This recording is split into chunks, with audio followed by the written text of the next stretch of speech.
Salut les frérots, comment ça va? J'espère que vous allez bien. Pour ma part, ça va super. Aujourd'hui, on se retrouve pour le débrief du match du Barça face à l'Inter 3-3 qui s'est déroulé hier à 21h. C'est directement parti les frérots.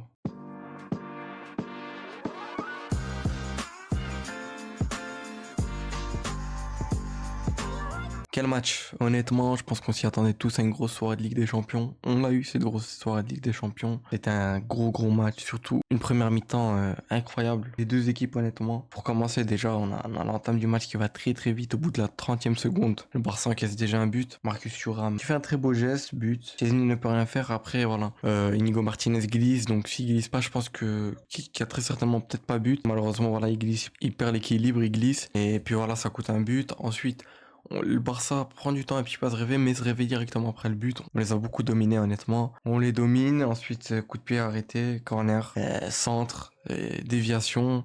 Et t'as Dumfries qui va mettre comme une retournée, reprise de volée, boum. 2-0. On serait jamais dit que le Barça aurait encaissé un deuxième.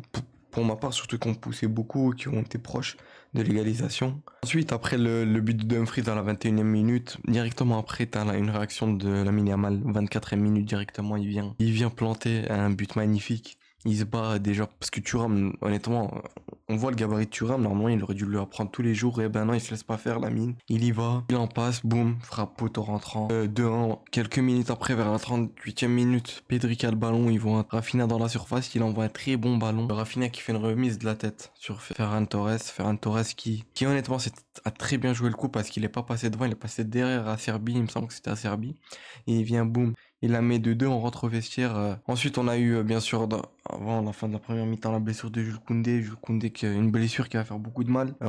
Actuellement, à l'heure où je tourne la vidéo, on sait toujours pas combien de temps va prendre son absence. Tout va dépendre de comment il va guérir, etc. Mais c'est presque sûr qu'il sera pas disponible pour l'Inter. La demi-finale retour chez eux, et pour le Classico c'est très certainement sûr. Donc voilà, on sait qu'on à ce poste là on est pas mal limité, on a peut-être Hector Fort, etc., mais on a quelqu'un qu'on peut compter dessus qui est Eric Garcia, qu'honnêtement je pense qu'il peut faire largement le taf. Certes c'est peut-être pas son poste, mais honnêtement j'ai beaucoup aimé son entrée, et même je pense que c'est un joueur qui nous met beaucoup d'accord cette saison. Il est là, il joue partout, on en a besoin et il fait le taf. Ensuite on a eu une deuxième mi-temps, on avait vu la sortie de Gérard Martin au premier but. Est-ce qu'on peut vraiment dire que ça vient de lui? Je sais pas trop, parce que de base, ça centre.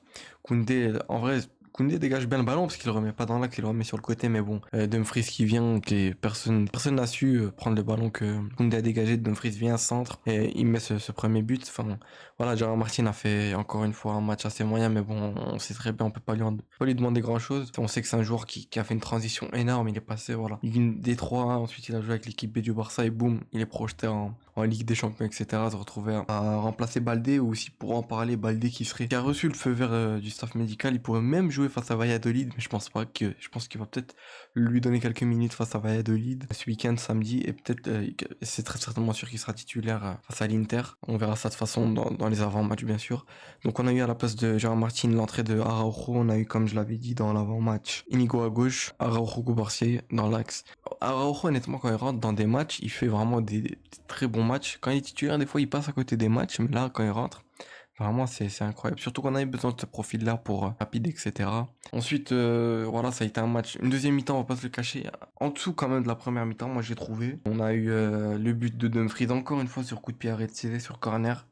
Je crois, ils ont eu 2 corners de but, 100% de réussite. En fait, ça a été une mauvaise anticipation de Chesney aussi, on va pas se le cacher, il sort mal. On se prend ce but-là. Chesney, certes, c'est vrai qu'il a pas fait un si bon match que ça. Il nous a habitués à mieux, mais voilà, c'est comme ça. Après ça, on a eu la réaction directement après, une minute après quasiment, de un corner, Dani Olmo qui le tire, Lamine Yamal le laisse passer, et Rafinha qui vient envoyer un bombasso magnifique. Elle tape, il a été compté pour Yann Sommer, pas pour Rafinha. Mais il tape le poteau, il retape le dos d'Yann Sommer, ça fait but. Très beau but, honnêtement. Après voilà, j'ai vu que Schneider avait dit oui. Mais Sommer est petit, certes, c'est vrai qu'il est petit. Il a aussi dit que s'il aurait eu Courtois, un gardien plus grand, il l'aurait capté tous les jours. Après voilà, on sait pas, en tout cas il y a eu but. But du 3-3, ensuite on a beaucoup poussé. En passant après le but, il y a eu la sortie aussi d'Olmo. Rentrée de Fermin Lopez, Olmo qu'on a vu très frustré encore une fois. On sentait qu'il voulait pas sortir. On a eu l'entrée de Fermin Lopez. Fermin Lopez qui honnêtement, il marche sur l'eau, il aurait pu marquer, dommage. Il a fait une très bonne entrée, j'ai trouvé.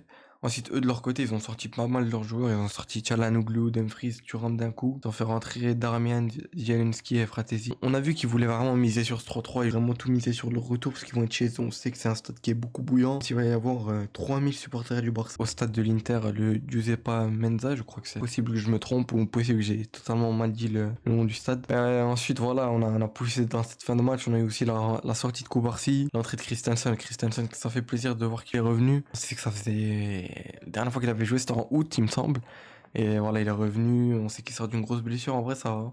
Il a pas mal joué. On voit qu'il se remet sur pied, etc. On espère que peut-être qu'il aura encore des minutes face à Valladolid. De toute façon, face à Valladolid, on va devoir être obligé de faire tourner, honnêtement, parce qu'on a vu que ça soit notre effectif ou le leur, était vraiment fatigué. On a vu ça qu'au bout de la deuxième mi-temps, ça jouait plus comme la première. Et aussi, nous, on sort d'un match où on a joué 120 minutes, eux ont joué que 90 minutes. Voilà, c'est 120 minutes. L'équipe s'est vraiment fatiguée, c'est peut-être pour ça qu'aussi Koundé s'est blessé. On sait que lui a joué les 120 minutes, c'est même lui qui donne la victoire, c'est Barcelone. On a eu aussi, avec l'entrée de Christensen, on a eu l'entrée de Gavi à la place de Pedri. Pedri qui fait un très bon match encore une fois. Il avait besoin de souffler. Et sinon, dans l'ensemble, en vrai, ça a été un très beau match, une très belle affiche de LDC. Vers la fin, on a beaucoup poussé, on a beaucoup joué bloc bas. Vraiment, ils étaient tous derrière. Ils voulaient conserver ce 3-3. Ne surtout pas perdre à l'aller, ils voulaient vraiment passer, ils veulent tout miser chez eux.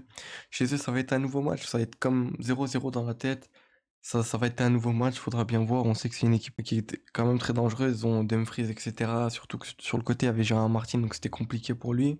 Là, on aura Baldé, il va pouvoir nous apporter offensivement et défensivement. De l'autre côté, on perd malheureusement Koundé. En fait, on peut pas avoir deux latéraux pour ce match-là, parce que Koundé, on l'a perdu, comme j'ai dit. Absence totalement inconnue encore pour Koundé.